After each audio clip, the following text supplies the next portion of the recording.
There's a certain natural skill or sense that all the women in my family have that I lack. Fashion sense. I would rather wear flannel in the summer or even t-shirts in the winter. But my sister would rather watch What Not to Wear episodes for 3 or more hours a day, and my aunt will take me shopping at any thrift store, and she would find clothes for me. With all the clothes purchases happening in my family, I never really thought about how those purchases were paid for until I entered middle school. There, I discovered the amazing fact that 20% of teenagers from the ages 13 to 17 have a credit card. These authorized users of their parents' cards would talk about endless shopping for clothes. I told them I like to pay for my wardrobe with cold, hard, parent-given cash. But they all insisted that magical things could happen. 5% cash back on everything I buy, a FICO of 650? Credit Karma is the best credit score checking website ever. Bianca Peter, research analyst for Wallahub, found that in 3 years there'll be over 1.25 billion credit cards worldwide. How did credit cards become the staple that they are today? Let's take a Visa to the store of the credit card and chase their history. Then we'll discover how vital they are to the economy. And finally, we'll master the card by looking at the implications that they hold. Purchasing with charges has been around since the early 20th century, when U.S. department stores and oil companies issued their own prosperity cards, similar to our gift cards. The first bank-issued charge card was in 1946, when John Biggets of Flatbush National Bank in Brooklyn, New York, created the charging card. However, purchasing was limited to a 2-block radius of Biggets' bank, and additionally, you had to be a bank customer to obtain the card. The first card with truly universal use was the Diners Club card. In 1949, Frank McNamara was motivated to create the Diners Club card after realizing while eating at a restaurant that he had no money. He then asked the restaurant to let him sign the receipt so then his wife could come in and pay it later. Initially, these cards were not called credit cards. Since the precursors of modern-day cards revolved around charging the user, they were called charge cards. The first actual credit card was the Bank America card, which later morphed into Visa.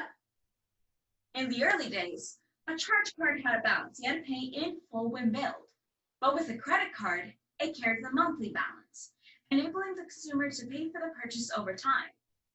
Missing a payment mandated an interest charge. Currently, we make no such semantic distinction.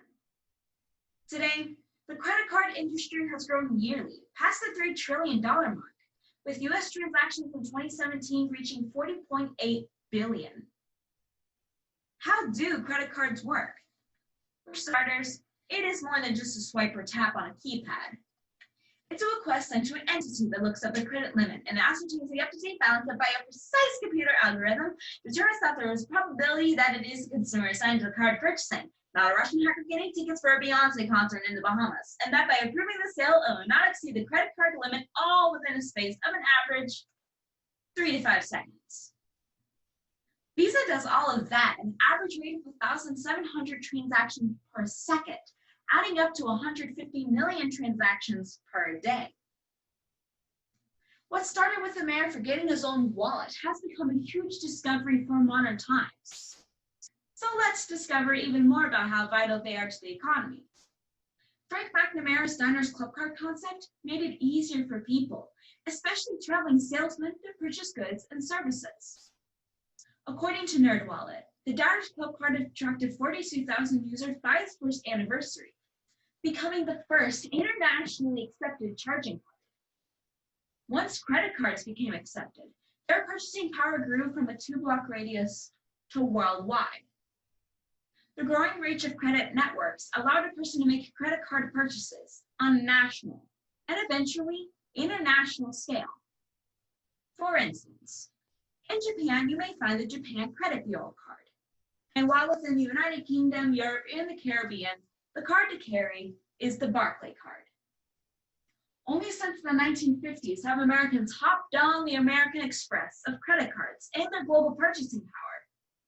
Today, there are 1.06 billion credit cards in use in the United States, with Visa and MasterCard being the most widely accepted.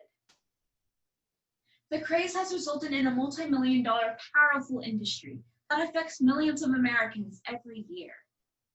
The generation that has credit for having the highest credit card ownership is, boomers. Born between 1946 and 1964, boomers have the highest average of credit card ownership with 4 cards. A 2016 Total System Services study found that the use of a credit card is exceeding the use of a debit card and cash since 2013. What makes credit card usage that attractive to us? The study also finds that rewards topped the list. Rewards programs vary with perks, with cashback, hotel, airline points, and gift cards being the top consumer perks. Credit cards enable us to satisfy our needs and wants instantaneously. As the character Wimpy used to say in the Popeye cartoon, I will gladly pay you Tuesday for a hamburger today. But is that practice dangerous? What are the implications of credit card usage? Scott Ripp from Psychology Today observes, it is less psychologically painful to swipe a credit card than to physically hand over cash. But Americans owe approximately $900 billion in credit card debt, and the debt has increased by 20% just in the last 5 years. But take it to thought that not everyone has a credit card account. Approximately 37% of American households have credit card debt. For those who don't pay their bill on time, 2 to 5% of what they actually owe is all that's being paid for, resulting in large interest accumulations of anywhere between 18 and 24%.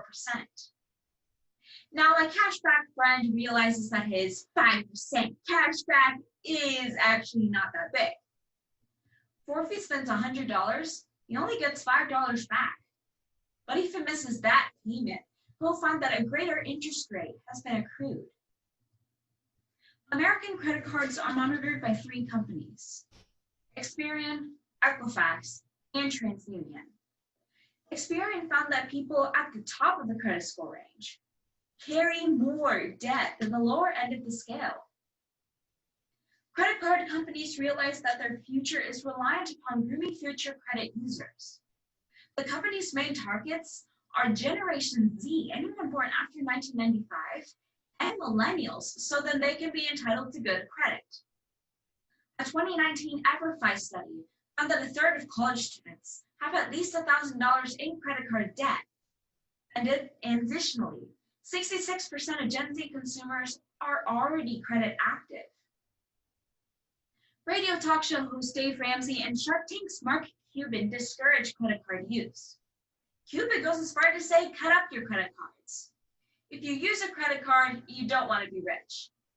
The first step to getting rich requires discipline. But this might be extreme.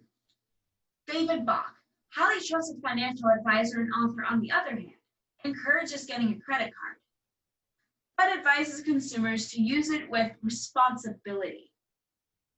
You don't have to use your credit card loan to build up your credit score. Just pay off your bills on time and pay off those cards in full when billed. This piece of plastic has come a long way, from paper to plastic, from magnetic strips to chips, and now on your phone.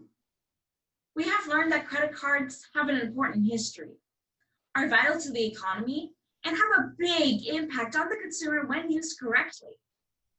In the end, we have a new Visa to chase into this world of finance.